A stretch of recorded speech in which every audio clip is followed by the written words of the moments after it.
Ladies and gentlemen, this is your man June Archer here, the Winner Circle. I am sitting here with who I believe to be three amazing women who are just changing the face of what Black and brown girls represent, picking up a notch. Please welcome Bresha Webb, Corbin Reid, Amber Stevens-West.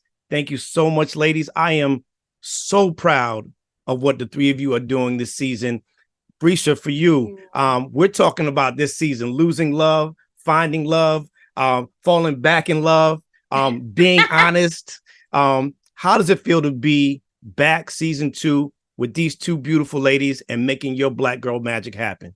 Listen, first of all, hand clap to you. Yeah. That was an intro. That was an intro. Thank you so very much. I mean, I must say that I'm just so grateful that I get to have fun with my friends again. We're actually friends in real life. They casted it well. But we're just so excited. All of us are just so excited to share this new season with the fans and with new people that are going to view our show because it's been so long. And just for every place that our characters are going this season, I feel like it's even more relatable. It's more in touch with where we are as a community, as women. And it's so female forward, it's women telling our stories behind the camera as well. So I just feel like for Renee as well, she's going through all of these changes and trying to figure out how to navigate through it. And she's fiercely making those choices and fiercely sometimes falling on her face. But she looks great while doing it. Yes, she does. Yes, she does look great. She look great. But I think it's a lot of fun to see women just live independently and boldly through these situations that they've put themselves in and take accountability for it as well and lean on each other for our sisterhood. And I'm just really excited to share this season with everyone. That's a beautiful thing. Amber, for you, Whitney finds herself in a situation that is kind of in the reverse. We leave the first season with her stepping out on her man, Ola, and the roles are reversed here. What can we learn about looking for forgiveness when, historically we always see men cheat and they want to, hey, maybe this last, I just got to figure it out, Whitney finds herself in a situation that's a little sticky. What do we learn from that situation this season? You asked that in such an interesting way because we've been talking about this for a while. The difference between the way men and women handle cheating is significant. The ego of a man is very fragile, and Ola is damaged from what has been done to him. And he is not going to forgive Whitney easily.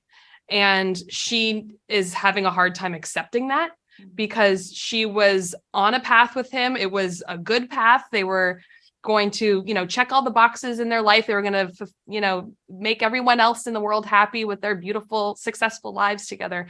And she wants to get back on that path. And he's not letting her have that, at least not yet. So she's really having to sit back and figure out why she made the decision that she did in cheating on him. And is it because she wanted to prove to herself how much she valued the relationship she had and how much she loved him in a weird way? Or is that there's something unfulfilled inside of her that she still needs to address? And whether that's in regards to the kind of relationship she was in with Ola, or if he was not necessarily the person she was meant to spend her life with.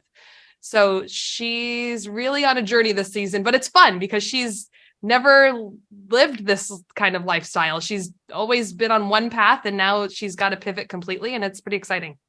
And we show, or you all show, that men could be vulnerable and could hurt as well. And Absolutely. what that looks like and feels like. Yeah. And it's not easy. It's not one note. It's not just anger. It's hurt and pain and sadness and confusion and wandering around in the streets, wondering what you're supposed to do next. Men suffer too. And I'm really grateful that we show that on this show. It gives men permission to have feelings when they go through things.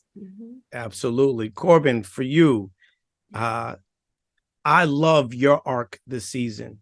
And the thing about your path and journey with Sandy is there's some dishonesty that happens, but there's also some growth as a woman who I feel like the walls are closing in. I was in this position. I'm going to lose my position, not giving anything away, but how does a woman at that age navigate the waters when it's so tough, when you're trying to level up, but your significant others leveling up and sometimes may outshine you? How does it feel? How can women navigate that by watching you this season? That's a great question. I think Sandy is wise beyond her years. I think she's, which is part of why she's in a relationship with such an older man, because she has a lot of qualities that are very mature. You know, she's highly intelligent, she's confident, she's so honest, and she jumps headfirst into everything. And I think that's why she's ended up with an older man. But at the very same time, like you said, you know, he's at a certain place in his career where naturally he's going to shine brighter because he's had more time. And obviously he's very intelligent and good at what he does, but he's had more time. So what I love about her journey is, while it is specific to her being a younger woman with an older guy in this relationship who's very established in his career, I think it's something that women of all ages can relate to. Anytime you're in a relationship where you feel like either you're the caretaker or you're maybe feeling like you're like a little bit in the back seat to someone's career trajectory, I think that's a very universal issue. I think it's a very like across all age ranges. And I think the answer, which is an answer that she chooses, which is an answer for that most women shy away from, just because I think culturally we're taught that it is selfish or it's not okay, is she chooses herself this season. She chooses independence, and she chooses to draw boundaries and do it in a loving way, right? Like, I think when people think of being selfish, they hear that word and there's like, it sounds like a pejorative almost, like it's like, that's a bad thing. But the way she does it, it's what's best for her, but it's also what's best for them and for his daughter and for the entire sort of family unit that they have going on there. And I'm hoping that people watch it and they feel inspired to look at that word selfish and not shy away from it, but lean into it when the time is right, without giving it away. I feel like I'm talking in a very like, enigmatic way, but yeah. It is better to have loved and lost than to have never loved before. Three vessels who orchestrate a beautiful season. I wish you all the best. I love you, Black women. Keep doing what you're doing. This is June Archer, the Winner's Circle. Thank you so much for tuning in. Peace.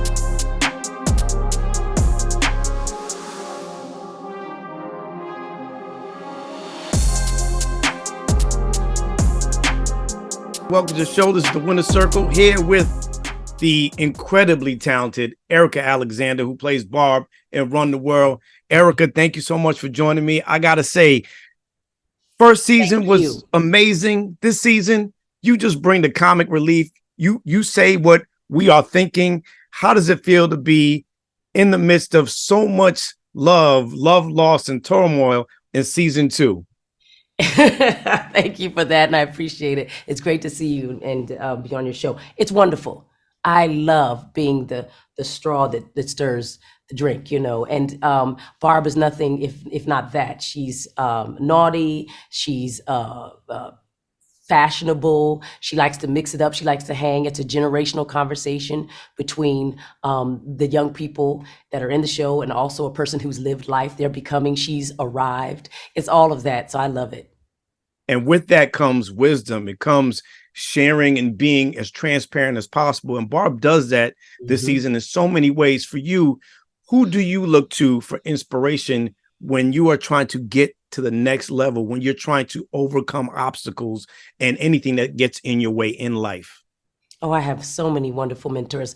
My whole life, I've been very sheltered and supported. When I say sheltered, that people tried to help me. They tried to help me by showing me examples and those types of things, whether it was Cecily Tyson, rest in peace, Felicia Rashad, Whoopi Goldberg, but also Bishop Barber, Reverend Barber, who of the Poor People's Campaign, who has taught me that, you know, what you give, you get to keep. It's those types of conversations that infuse the characters and also gives you the confidence to be zany and nutty and use the wisdom, but also have the foresight to say, I can't give it all away. I got to keep something to myself and live that life. You were an amazing cast member of an iconic show. When you see these young women of color making that Black girl magic happen like you once did, what gems are you sharing with them to allow them to grow and walk in their Black girl magic and walk unapologetically dope in their purpose and on their journey? Well, thank you. And I appreciate the compliment. I had a really great time on the show, and it's really wonderful how it's lasted and imprinted on other future generations and the ones out here. I try to get out of their way and tell them that they know more than they think they know. And they've got to start taking chances and risks all over and not be afraid to make a wrong step, those types of things. These young women know that instinctively because they've been around a little while. But I think, encourage them by showing them that I still take risks, not only on set, and acting, but also in my life. Creating Color Farm Media, which I did to try to change the face of media, but also to tell them to haul ass, that they don't have as much time as they think they do, and that they better get on with it. Erika Alexander, I can't thank you enough. You heard it. She said it. Get out of your own way and don't be afraid to take risks. She's playing Barb. Run the World. It is out. It is coming. It is dope. It is a whirlwind. And you don't want to miss it. Stars, Erika Alexander. This is June Archer, The Winner Circle. Thank you so much. Love you, sis. Keep making your magic happen. Keep looking fly like that, you know? Love it. Love you.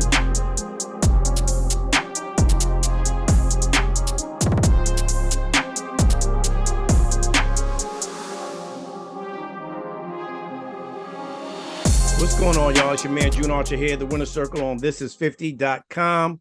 Here with Tosin Morohunfola, Ola, and my man Jay Walker.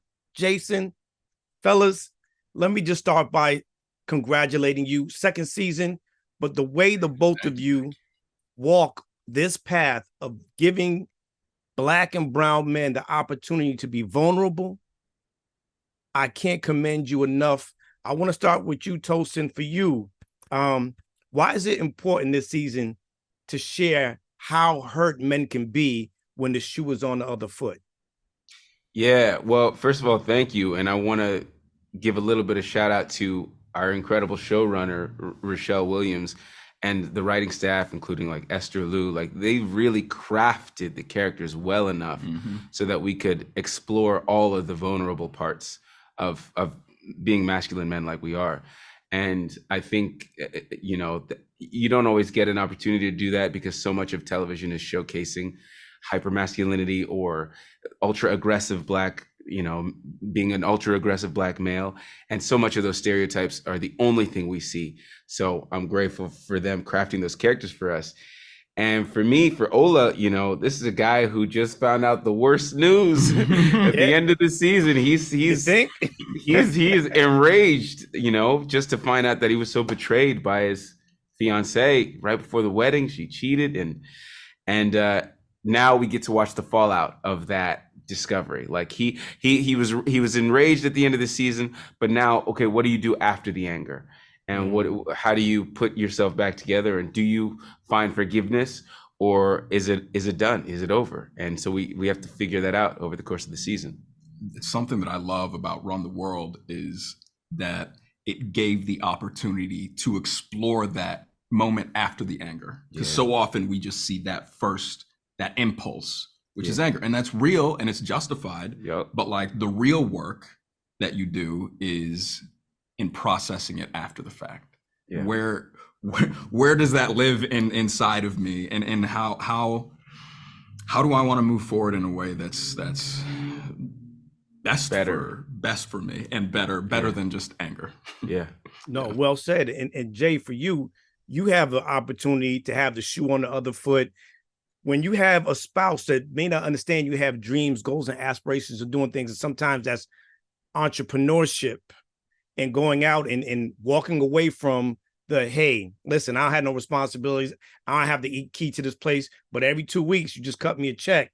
And now Bree finds herself in that same situation, and you kind of grant her some grace. I want to talk about why it's important for us to more focus on who contributes more than who the breadwinner is. I mean, I think it's no matter who the breadwinner is, when you've chosen to spend your life with somebody. I mean, I'm not married, but this is what I've heard. It all comes down Tosin laughed to, really hard on that one. I've heard through the grapevine as well. I've heard rumors that communication is crucially important. I mean, when you decide to spend your life with the person, you need to understand what the roles are kind of going to be, and they can evolve and they can grow and they can change. But through all of that, the most important thing is that you're working through it with your partner as a partner. Yeah. And that's where Jason had his big misstep, because he said, I really want this thing. She's not really getting it. I'm going to make my move anyway, which I empathize with, but I understand why the relationship part of that suffered. I thank you so much for bringing these characters to life. Once again, to show vulnerability, to show transparency, to show what hurt looks like as a Black and brown man. Tosin, Jay, keep doing what you're doing, Black man. I love you. Ladies and gentlemen, that's Tosin and Jay. Run the World Season 2 stars May 25th. You don't want to miss this season. It goes down. This is your man, June Archer, for the Winner Circle. Thank y'all for tuning in. Peace. Thank you. Thank you. Appreciate you.